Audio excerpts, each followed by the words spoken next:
These are the weapons Russia is counting on to fight NATO in World War III. S-400. Halfway through the Cold War, the Soviet Union realized a hard truth. It couldn't compete with NATO in the skies. Western engineers were designing better planes, but most important of all, they enjoyed much better electronics than their Soviet counterparts. This made NATO fighters and air-to-air missiles much deadlier than the Soviets' own.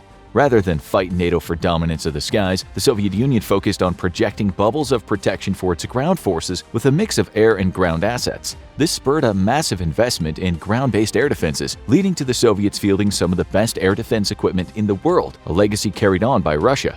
The S-400 is the evolution of the S-300 and was first revealed publicly in 1993. By 2007, the S-400 was fully operational and giving NATO war planners a significant headache. Built specifically to counter the threat of America's stealth planes, the S-400 was touted as a stealth killer and uses 3 different radars networked together to target, track, and destroy stealth aircraft.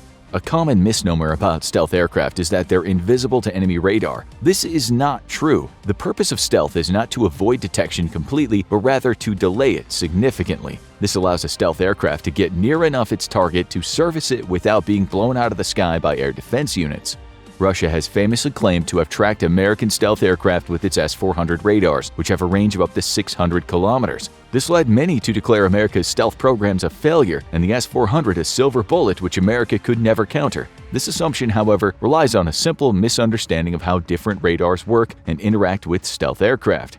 It's not particularly difficult to track any stealth aircraft. Low-frequency radar arrays have always been difficult for stealth aircraft to avoid. And it's true, these radars have in fact tracked American F-22s and F-35s at significant ranges, certainly well outside their own engagement envelopes. However, low-frequency radar give very general positions of a stealth aircraft and cannot provide a weapons-quality lock required to actually shoot one down. That's where high-frequency radar comes in, and this is the type of radar that American stealth is designed to defeat. So an enemy may know that American stealth planes are coming from a general heading, but it simply cannot engage those planes until they're significantly closer, and this is why the United States fields standoff attack weapons with ranges in excess of that required to get a quality lock by air defense.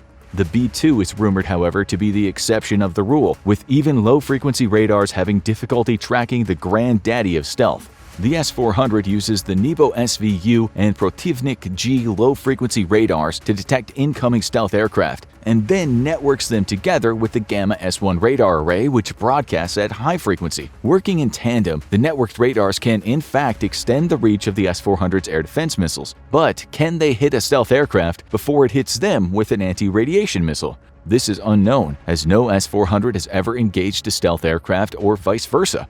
But it's unlikely, given that even now the US is fielding weapons such as the AAR-GM-ER, a missile designed to destroy enemy radars with a greatly extended range. However, the strength of the S-400 is that it's just one part of a larger air defense network which would have to be dismantled piece by piece to ensure the safety of NATO planes. A significant challenge, but one the US proved it was adept at in Desert Storm.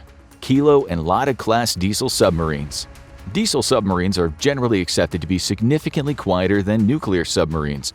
The United States has famously faced an uphill battle to fight the quite noisy pumps that cool the nuclear reactors which power its submarines, and today American nuclear subs are some of the quietest in the world, which explains why the technology behind their reactors is so top secret. However, even a mid-class diesel sub can give America's underwater stealth a run for its money at a fraction of the cost. This is the strength of Russia's diesel-electric submarine fleet. At a fraction the cost of US subs, Russia's diesel boats can remain incredibly quiet while running on batteries. However, Russia's newest class of submarine, the Lada class, could potentially be the quietest conventional submarine ever.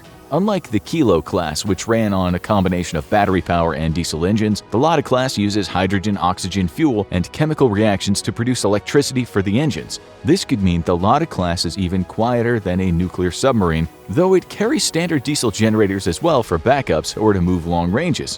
When either the Kilo or Lada class boats have to recharge their batteries, though, they must surface, which is the greatest weakness of a conventional submarine. Here, the subs are at their most vulnerable, though the Lada class features a radar-absorbent hull to reduce the range at which it can be detected when at the surface. With an estimated endurance of only 45 days, though, their time at sea is limited, and this is the second greatest weakness of conventional submarines, though Russia would likely only use its submarines in defensive operations near its own waters.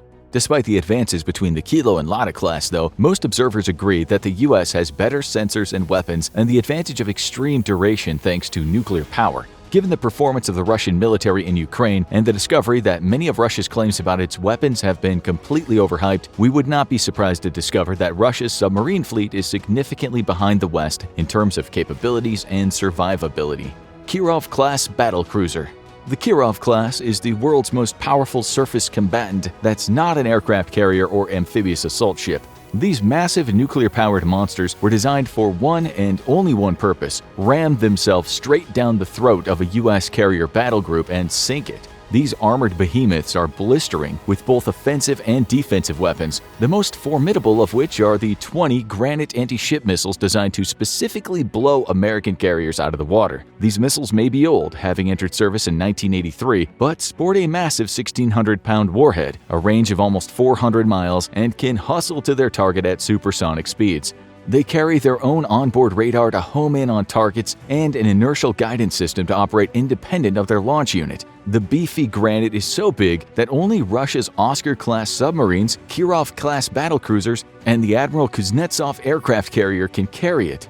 To defend itself and nearby ships, the Kirov class also carries dozens of air defense missiles capable of intercepting both aircraft and high-speed anti-ship missiles. It also carries 10 torpedo tubes and 3 anti-submarine rocket launchers, with hunting U.S. subs down and destroying them being its original job. That quickly changed to destroying American carriers, though shortly after entering service. Thankfully, Russia only has one operational Kirov-class battlecruiser at the moment, the Pyotr Veliki, with the Admiral Nakhimov undergoing modernization upgrades. Shortly after the Nakhimov is upgraded, the Veliki will enter dry dock to undergo its own modernization. When it emerges, it'll be bristling with firepower, with the replacement of many of its old missile systems with 174 modern vertical launch tubes, which will carry 80 anti-surface missiles and 94 air defense missiles. But without adequate naval air cover, can these mighty ships survive increasingly lethal American anti-ship weapons such as the LRASM? That remains to be seen. Krashuka 4 electronic warfare platform.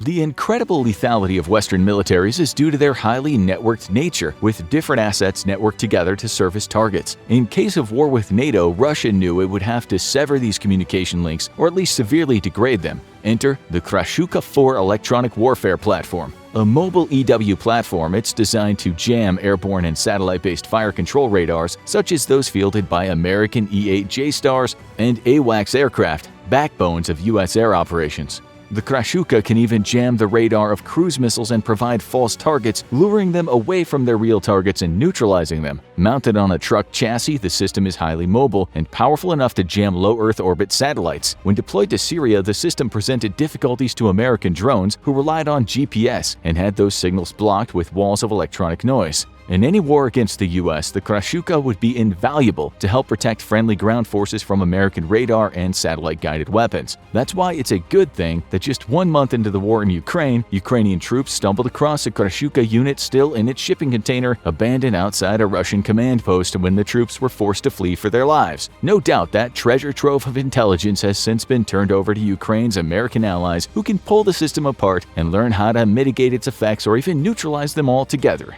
Ka-52 attack helicopter.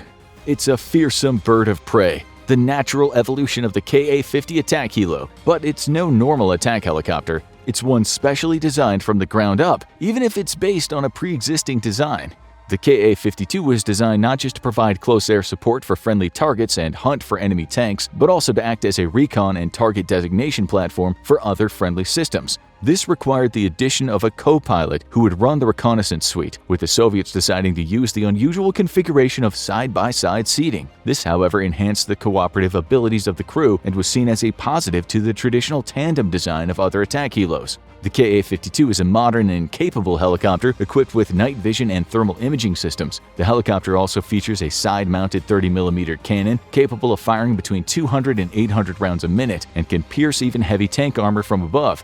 Unlike the free-turning mount of an Apache's cannon, though, the Shipunov autocannon is semi-rigid, requiring the helicopter to physically turn to its targets to engage them. However, this trade-off means the Ka-52 has better accuracy and range than a free-turning turret helicopter.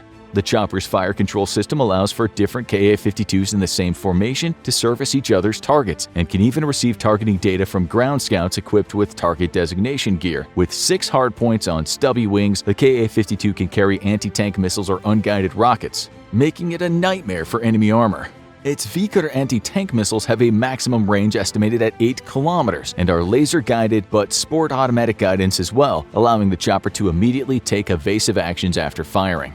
The Ka-52 is the only attack helicopter in the world to feature an ejection seat, and the crew needs it too, as the upgrade to the Ka-52 meant the chopper needed to shed some of its armor. For all its advanced capabilities though, the Ka-52 has proven to be fodder for Ukrainian air defenses, with man-portable air defense equipment like the American Stingers taking a staggering toll. As much as a quarter of Russia's entire attack helicopter fleet has been destroyed in Ukraine. This is a problem not just for Russia's Ka-52 though, but for all attack helicopters around the world. During the first Gulf War, American Apaches devastated Iraqi radar sites, Scud launchers, and armored vehicles, destroying as many as 1,000 tanks and APCs at a loss of about 15 Apaches. However, a decade later, the Apache was sent into combat against a far less sophisticated enemy, and while losses were still very low, American Apaches suffered extensive damage even when undertaking attacks against lightly defended targets. After the 2003 ambush at Karbala, when an entire fleet of American Apaches was taken under heavy enemy fire, the Apache was officially retired from independent offensive operations. The attack helicopter may simply be obsolete due to advances in man-portable air defenses, but the world still lacks a close air support weapon that compares to an attack helicopter. Up against sophisticated foes though, any nation's attack helicopter fleet is going to encounter devastating losses, and the platform may best be ushered into permanent retirement in favor of disposable drones. Now, go check out what happens after World War III, or click this other video instead.